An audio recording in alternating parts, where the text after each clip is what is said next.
Hello dear student, welcome back to my channel. It's me Poonam. तो आज हम question answer करेंगे timeline and source of history के, जो कि पार्ट 2 वीडियो है। इससे पहले मेरी पार्ट 1 वीडियो अपलोड हो चुकी है। अगर आपको देखना है तो आप मेरे प्लेलिस्ट में जाके देख सकते हैं। तो चलिए स्टूडेंट, इसका जो नेक्स्ट क्वेश्चन से उन क्वेश्चन को कर लेते हैं जो बाकी बचे हुए थे। इसका नेक्स्ट क्वेश्चन है, in the picture NCERT page number 70, look at some activities of early humans in a rock shelter. Which ones can be you recognize? Give a brief description for each. Question का मतलब है कि आपकी NCERT book में ना page number 70 में एक shelter में, मतलब शेल्टर मतलब जहाँ पे लोग रहते हैं, शेल्टर में कुछ आदि मानव यानी अर्ली ह्यूमंस की कुछ ना एक्टिविटी दिखाई गई है। ठीक है, आप अपनी बुक से देख सकते हैं। तो कुछ एक्टिविटी दिखाई गई है, उन एक्टिविटी को हमें पहचानना है और बताना है कि वो एक्टिविटी क्या हो रही है। ठीक है, डिस्क्रिप्शन देना है।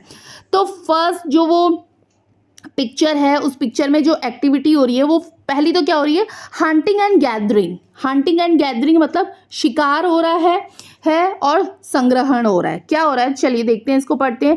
Early humans in rock shelter engage in hunting animal and gathering wild plants for food. Evidence of this activity includes remains of animal bones, tools made from stones and bones and plant remnants. मतलब जो इसमें जो activity हो रही है वो क्या हो रही है, शिकार कर रहे हैं। कौन कर रहा है, अर्ली मैन कर रहे हैं। तो इस शेल्टर में जो आदि मानव किसका शिकार करते हैं, जानवरों का शिकार करते हैं। और भोजन के लिए क्या करते हैं, भोजन के लिए वो जो जंगली पौधे होते हैं उन सबको क्या करते हैं, वो इकट्ठा करते हैं। और साथ में ये भी बता रखा है कि इसमें जो एक्टिविटी है इसमें जानवरों की हड्डियों के जो अवशेष होंगे, पत्थर हैं, उनसे क्या कर रहे हैं, हड्डियों से बने औजार, पौधों के अवशेष भी इसमें शामिल है। ठीक है, ओके। अब है नेक्स्ट, पढ़ते हैं हम। नेक्स्ट क्या है, नेक्स्ट है टूल्स मेकिंग। ठीक है, टूल्स मेकिंग में क्या लिखा है, टूल्स मेकिंग में लिखा है stone tools such as hand axes, scrapers and arrows heads were crafted by early humans in a rock shelter. These tools were essential for hunting, processing food and other daily tasks. The presence of flax and cores indicate the tools making process. दूसरे इसमें activity ये दिख रही है कि वो लोग ना औजार बना रहे हैं। औजार किससे बना रहे हैं, पत्थरों से बना रहे हैं। पत्थरों से जो औजार बना रहे हैं वो क्या क्या बना रहे हैं, जैसे कुल्हाड़ियाँ बना रहे हैं, खुरशनी बना रहे हैं, तीर के जो सिरे होते हैं ना, जो पहने होते हैं वो बना रहे हैं। कैसे बना रहे हैं, चट्टानों में घिस कर बना रहे हैं। क्यों, क्योंकि वो जब वो नुकीले होंगे तब वो लगेंगे। ये सारे के सारे वो औजार क्या कर रहे हैं, वो ये औजार बना रहे हैं। ठीक है, और साथ में क्या कर रहे हैं, ये जो औजार वो क्यों बना रहे हैं, हंटिंग करने के लिए। हंटिंग मतलब शिकार करने के लिए बना रहे हैं। ठीक है, कौन, अर्ली ह्यूमंस शिकार करने के लिए बना रहे हैं। साथ में अपने आप को सुरक्षा देने के लिए भी वो ये सारे टूल्स बना रहे हैं। ठीक है, थर्ड पढ़ते हैं हम। थर्ड एक्टिविटी क्या हो रही है, थर्ड हो रही है fire making and usage. Fire played a crucial role in the lives of early humans. It was a use for cooking food, providing warmth and protecting against predators. Fire making मतलब वो अग्नि निर्माण यानी आग। उस टाइम के जो early humans थे उन्होंने आग का आविष्कार कर लिया था, और आग के आविष्कार से वो क्या करते थे, अपने लिए कुकिंग यानी खाना बनाते थे। साथ में अपने आप को गर्माहट देने के लिए कि अगर सर्दियां हैं तो आग जलाए तो गर्माहट मिलेगी। और दूसरा, अपने आप को जंगली जानवरों से बचाने के लिए भी वो किसका यूज कर रहे थे, फायर का यूज कर रहे थे। ठीक है, नेक्स्ट पढ़ते हैं। नेक्स्ट है art and symbolise. Art and symbolise मतलब कला और प्रतीकवाद। Rock shelter often feature prehistoric art including painting and carving on the walls. These artwork depict animals, human figures and abstract symbols reflecting early human culture, belief and communication method. इसमें क्या हो रहा है, कला में इसमें जो early humans लोग थे ना, उनकी ना कला की भी झलक मिल रही है। कैसे, वो क्या कर रहे हैं, दीवारों पे यानी वॉल पे क्या कर रहे हैं, चित्रकारी कर रहे हैं, नक्काशी कर रहे हैं, जिसमें ह्यूमंस की भी चित्र मिले हैं, जानवरों की भी मिली है। इन सब की क्या हो रखी है, कला उन्होंने बना रखी है। तो इससे ये पता चल रहा है कि इसमें एक्टिविटी और क्या हो रही है, आर्ट भी हो रही है। ठीक है, नेक्स्ट है shelter and living spaces. Shelter and living spacing मतलब वो जो आश्रय रहने की जगह। Rock shelter served as living spaces providing protection from harsh weather and predator. Evidence of a structure living areas such as sleeping spots, storage areas and communal spaces indicate how early human organize their living quarters.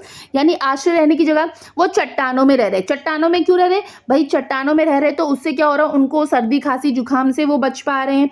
दूसरा, जो अगर जंगली जानवर आ रहे होंगे तो जंगली जानवर से भी बच जाएंगे, इसलिए वो चट्टानों में रह रहे। कठोर मौसम होगा जिसमें बारिश भी होगी, क्या बोलते हैं, ठंड भी होगी, उससे भी उन चट्टानों में बचेंगे।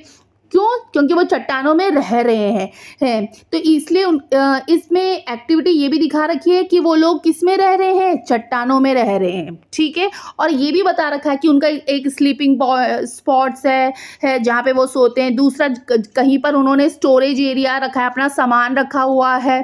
तो ये समझाते हैं कि अर्ली ह्यूमंस भी कितने ऑर्गेनाइज थे उस टाइम के। ठीक है, नेक्स्ट है social and ritual activities. Social and ritual activities मतलब सामाजिक और अनुष्ठानिक गतिविधियां। Evidence suggest that rock shelter were also used for social and ritual activities.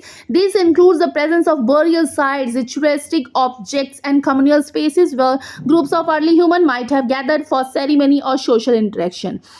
तो इसमें ना ये भी एक्टिविटी दिखा रखी है कि जैसे अगर कोई किसी की डेथ हो जाती है तो उसको दफनाना भी है, तो दफनाने वाला भी एक स्थल है।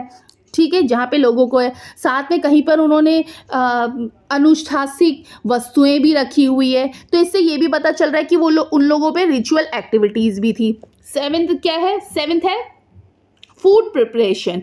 फूड प्रिपरेशन मतलब early humans prepare food in a rock shelter as indicate by grinding stones, vat and remains of processed plants and animal material. These activities include butchering animals and processing plants of consumption. Food early humans से वो लोग क्या करते थे? Food की भी preparation करते थे। हम लोग जैसे कोई चीज़ ग्राइंडिंग करने के लिए मिक्सी का यूज़ करते हैं, वो लोग किससे करते थे? पीसने वाले पत्थर से करते थे, जिसे हम क्या कहते हैं? सिलबट्टा भी कहते हैं। यानी उस टाइम के लोग ये सारे भी करते थे, ये सारी एक्टिविटियाँ करते थे कि खाना भी पका रहे हैं, जानवरों को भी काटते थे, उपभोग के लिए वो पौधों को संसाधित भी करते थे। ये सारी एक्टिविटी इस पिक्चर में दिखाई गई है। ठीक है, अब बढ़ते हैं हम नेक्स्ट क्वेश्चन में। नेक्स्ट क्वेश्चन है question number 2। Observe the following scene, it depict an agriculture community from a few millennium ago, list the main activity you can identify.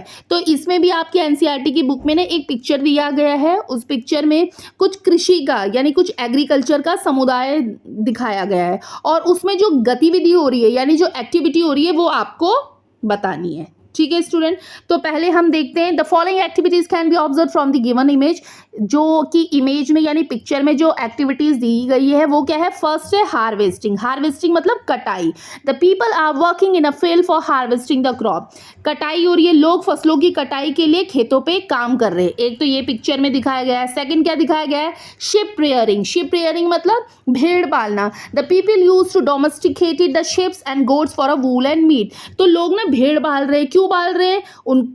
उस भेड़ से उनको क्या मिलेगी? ऊन मिलेगा। मांस के लिए वो भेड़ और बकरियों को भी पालते हैं। थर्ड क्या हो रहा है? गैदरिंग हो रही है।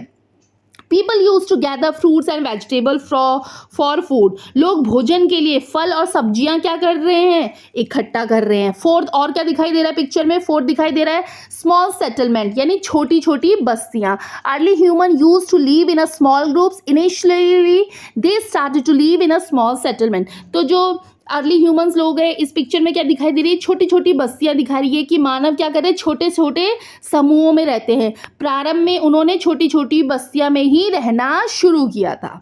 ठीक है स्टूडेंट, तो स्टूडेंट ये थे क्वेश्चन आंसर जो कि ये पार्ट 2 वीडियो थी timeline and source of history के। आई होप आपको समझ में आया होगा। तो प्लीज़ अगर समझ में आया होगा तो इसे लाइक करिए, शेयर करिए, और अगर आप चैनल पे नहीं हो तो चैनल को सब्सक्राइब भी करिए। साथ में जो बेल आइकन है उस बेल आइकन को प्रेस करिए जिससे मेरी हर आने वाली नोटिफिकेशन आपको मिल सके। तो फिर थैंक यू।